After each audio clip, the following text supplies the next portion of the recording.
Welcome to 3 Count Commentaries. Today we're going to be talking about the American Dream, Dusty Rhodes, baby, and the WWE biography on Dusty Rhodes, which is fantastic. And it's so good. And it's actually much different than the WWE produced documentary on Dusty Rhodes several years ago. I suggest everybody go watch that one, but this one is also pretty damn good. So I don't want to bump around the entire biography, but I do want to talk about a couple of things because, we always do. And some of the things that popped up during this biography. One of them was the idea that Dusty Rhodes was raised in a multiracial neighborhood, and he had multiracial friends, and he was, often having conversations with these black people who worked for his dad, when his dad was a plumber, and how he grew up poor, and he was the voice of the lower class. He had lived an incredibly poor life. He had lived with blacks and Hispanics. He could relate to all of them. He knew how to speak their language. He spoke the jive, and it was natural to him. I was like, okay, I can get with that. There's some things there, and we know that WWE especially made fun of him for the Black Sense and the Soul Brother Dusty Rhodes stuff, with the Sapphire and the Akeem the African Dream, that sort of stuff. Like, we get it. Dave Zirin, the sports writer, is in there. There's some other female writer who I'm not sure who she is, but she was talking about Dusty Rhodes had a comfort with black people that made him an inspiration to other black people. And then Booker T talks about how Dusty Rhodes was like the only black wrestler that you could look up to. And I was like, I don't know about that. I get what they were trying to say here. And, bits of this is also in his book where he talks about, being a white man. He says he was a white man. No, he's a black man born in a white man's body. That's what he said. So he feels transracial. The transracial Dusty Rhodes. They compared him to Elvis and Jerry Lee Lewis. Now, there is, or you might even say Eminem, if you wanted to be a little bit more modern. Like Eminem, and there's many other, The Alchemist, if you know your hip hop. There's some other white guys in hip hop who are raised around black people, and they pick up a certain manner of speaking, a certain manner of dressing, a certain manner of carrying themselves. And it is, you're a product of your environment. And I get it. I liked it. I think definitely there would have been a wrestler who would have inspired him to be that way as well. I was looking up Thunderbolt Patterson, who is a wrestler from the Amarillo territory who worked for Dory Funk Jr. He would have been debuting a couple of years before Dusty got into the business. If Dusty had been watching it since he was a kid, he would have seen, black wrestlers in Dory Funk Jr.'s territory, but Thunderbolt Patterson would have been one of the major black wrestlers in that territory before he really got in.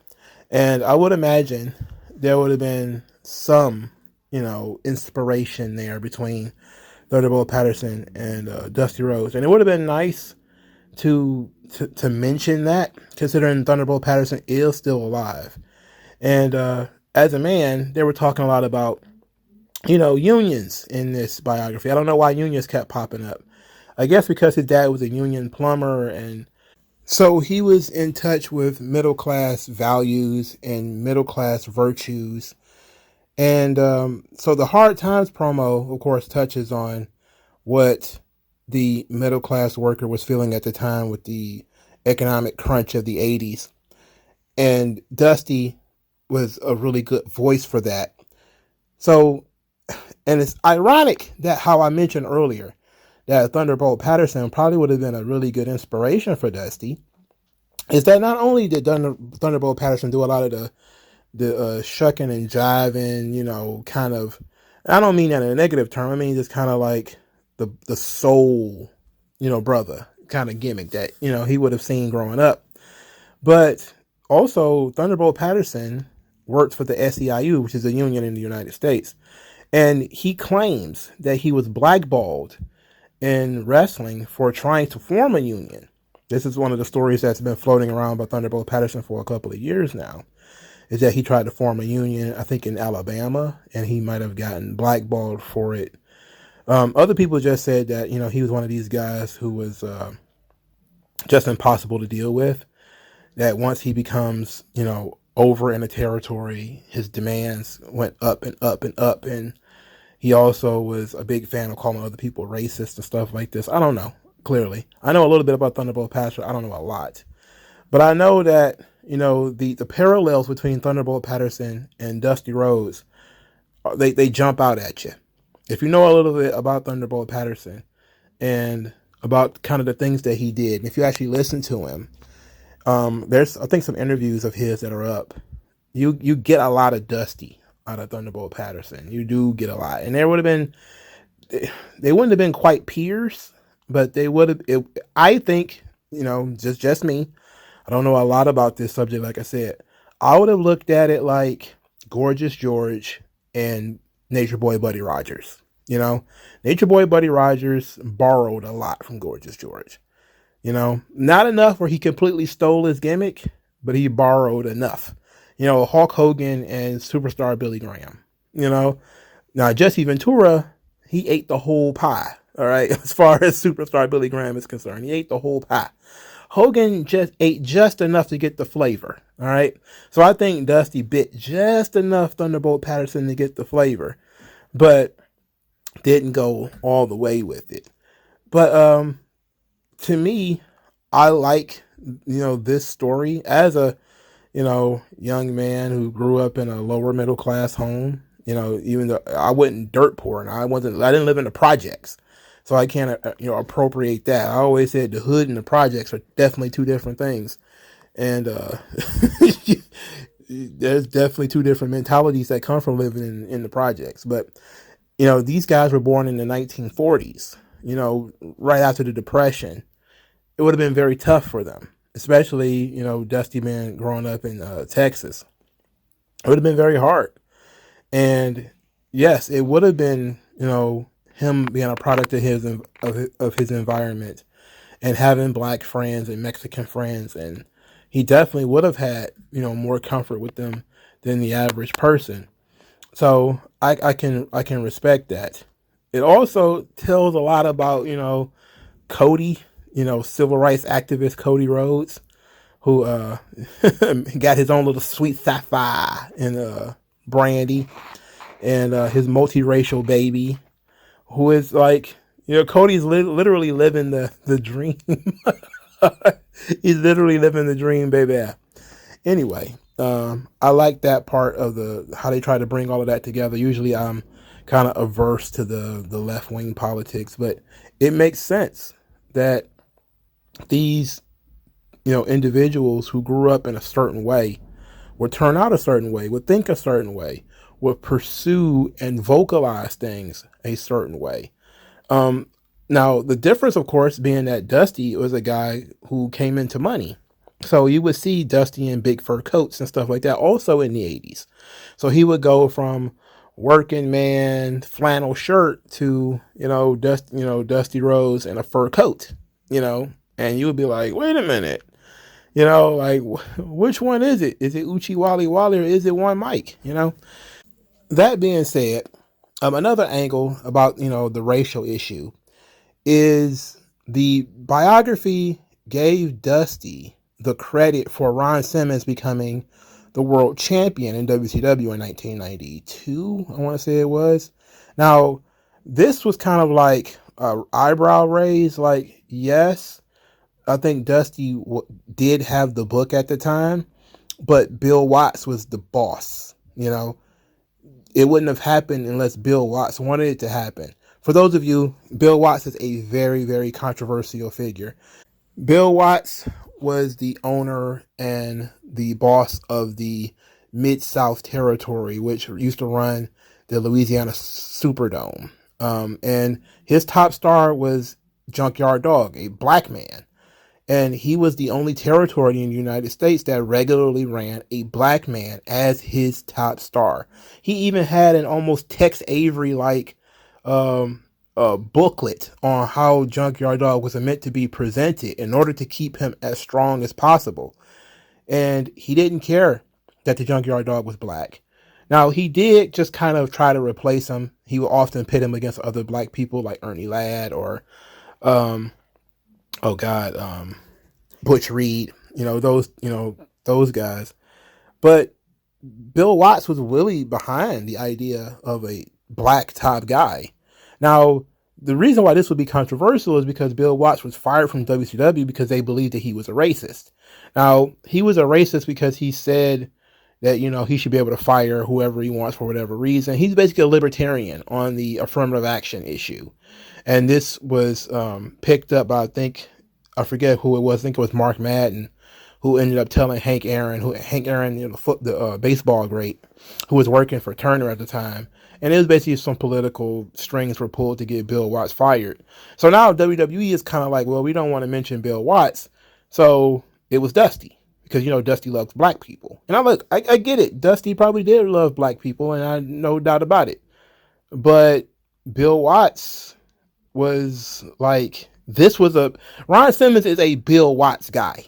If you know anything about Bill Watts, you've read a little bit about him, Ron Simmons is perfect for Bill Watts. Why? Because in the South, you have a large black audience. And WCW was Southern Pro Wrestling. It never really left that Atlanta sort of mentality that it had. So you already got Bill Watts, who ran the South for a long time, and successfully with a black top guy until he was called over. Well, cocaine helped get rid of the Junkyard Dog, but Junkyard Dog was pulled to the WWF. And football players. That was big on Bill Watts' thing right there. Him and Jim Ross would regularly recruit football players, one of whom being Dr. Death Steve Williams, who was a two-sport athlete. He used to wrestle and he used to play football for the state of Oklahoma, for the College of Oklahoma University. And so this is perfect. Ron Simmons, his push was all around how he was a star athlete at Florida State.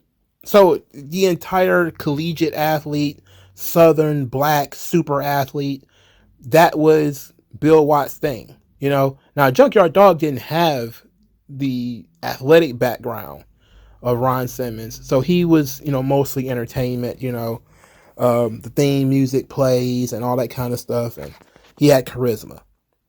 But Ron Simmons, was big dude, tough guy, looked like he can kick your ass. Believable in the role, legitimate athlete, bad MFer that nobody would mess with. Definitely right up Bill Watts' alley. So I'm thinking there was more of a synergy on that thing where it was Bill Watts being the right, guy to run the company, and Dusty being the right guy in creative, and both of them having sort of the same ideas about, hey, black world champion. The difference being, of course, their political opinions. Dusty being presented, at least in his biography, as being like this sort of liberal white man, and Bill Watts being more hard-nosed. They want you to believe he's a conservative, but I think he's more of a libertarian. But they sort of meshed on this issue that Ron Simmons was the right guy. So for the biography to give like all the credit to Dusty seems a little unfair to me. Bill Watts had run territories for years with black guys on top. Now, Dusty also was very good for black people when he used to book. Remember, we were talking about Thunderbolt Patterson. Thunderbolt Patterson, again, had been blackballed from the industry due to something happened in Alabama or whatever. And when Dusty got the book in Florida, he actually brought Thunderbolt Patterson in and actually broke the black ball. So, there's some stuff there for us to discuss. But I think that for the biography to give all the credit to Dusty is a little unfair. That's just me, though. Dusty's relationship with his sons, his children in general, is a big part of both biographies that I've seen on Dusty. And this one was slightly different from the other one, in so much this one, of course, was more focused on Cody, while the previous one was more focused on Dustin. And it's very interesting that subtle switch that I noticed. For instance, this biography, the one that I'm talking about right now from A&E, it starts with Cody on his bus for WrestleMania 38, and it ends with Cody making his re-debut to the WWE against Seth Rollins. While the other biography, it doesn't start with Cody at all, and Cody is a part of it, but he's not a big part of it. Here, he's an executive producer, so he's all through this joint. The previous one, Dustin was under contract to WWE, so he was still Goldust at the time, I think. And they talked a lot more about Goldust and the impact of Goldust on Dusty. And if I remember correctly, the prior WWE produced biography, Dustin was frustrated. Now, the story is the same in both because, Dustin has told this story 100 times. Dustin wanted to get into wrestling. Dusty didn't want him to get into wrestling. Eventually, Dusty put him into some kind of boot camp in Florida. He became good enough. They brought him to the WWF to do the angle with Ted DiBiase. And Dustin was incredibly happy. They moved over to WCW after that thing ran its course in the WWF. This is where, the Natural is born. And then they have their falling out. Their falling out is over Terry. Terry has a bad reputation among the boys as being a ring rat, so Dusty didn't want his son dating her. Dustin chose the girl over his dad. They don't speak for years. Now, in the A&E biography, they're talking about it where Dusty is watching Dustin on TV and is kind of depressed because he can't be there for him, can't participate. Now, in the WWE biography, it was clear that Dusty was not happy about Goldust. I think even Cody's mom even used the words, "Oh shit, my son is in a dress."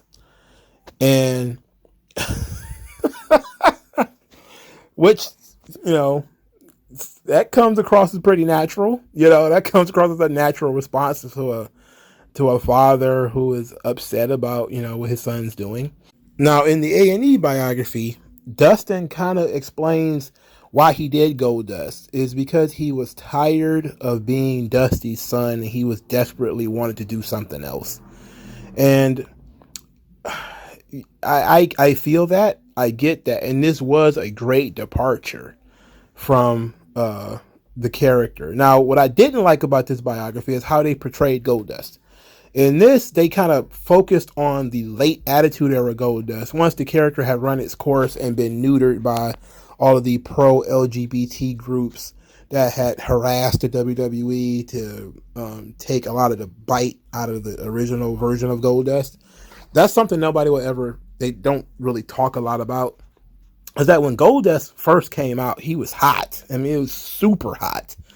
And then, because of the homophobia and because of, the civil rights movement of the gays at the time, the character started to get neutered and it started to be less and less and less. And then eventually Goldust became a comedic character that wasn't, sinister and scary anymore.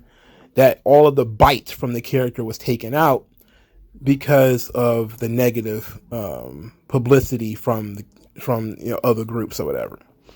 So they skipped all of the stuff where Goldust was good and focused on Goldust like mocking Dusty, wearing polka dots or dressing like Baby New Year or whatever the hell he was doing in the Attitude Era where he was just doing a lot of dumb stuff. They skipped over all the actual goodness of Goldust and focused only on the mockery, how silly Goldust was. And to me, you did a disservice to Goldust. Goldust was a great character. And, Dustin was excellent in the role. He definitely did define his own legacy outside of being Dusty's son. And he was able to do that through the Goldust character. Now, I think the WWE produced biography was better at showing the success of Goldust. Now, neither one of them mentioned why Goldust didn't work out in the long term, because he certainly probably could have been world champion. I say certainly probably could have been, but I think there was a time where you might have actually been able to sneak a Goldust title win in there somewhere and actually get it over, and it actually works. But it was never going to happen as long as, this, which was a children's show at the time, because again, it was PG up until the Attitude Era. Goldust was a character that was too scary, too causing of the gay panic, and they was like, no way, we're not going to deal with that. We can't push that, sell merchandise or whatever for Goldust. We can't do it. So they pulled the plug on it. But ignoring how great the character was, to me, it seems very unfair. And they talked a lot about, in this biography, about his time, not just in NXT, but his time with Cody and Dustin in 2013, which I thought was fantastic, because I remember that stuff. I remember that time pretty well because, the brotherhood, Rhodes and Dustin and Cody being brought together with Dusty, and it was a real fun time. I remember when Cody's debut, when they did the bull rope match between him and Randy Orton. Well, it was between Dusty and Randy Orton, and Cody made the save, and then Cody stares at Randy. He's, doing the Hollywood thing. Cody even had the Hollywood stuff down even during his debut. And that's, of course, supposed to be the big deal when Cody joins Legacy later on, that he's, betraying Dusty and all that kind of stuff. But that was an excellent story. And for some reason, that ended up being the peak for everybody involved. And it's really kind of screwed up, because you could see that Cody had something at the time. He didn't really have much of a character outside of being Dusty's son, but you could see that there was something there with him already. And Stephanie McMahon mentions it when he inducted Dusty into the Hall of Fame in 2007, that Cody was really good at talking, and had real fire and genuine passion about, not the subject matter, but also for the business. So, the 2013 run was very fun. The Battleground match between them and the Shield was excellent. I remember that. Like, sitting back watching that was like, wow, I haven't seen that stuff in such a long time, but I remember watching it. I remember Dusty and Dustin and Cody all being together.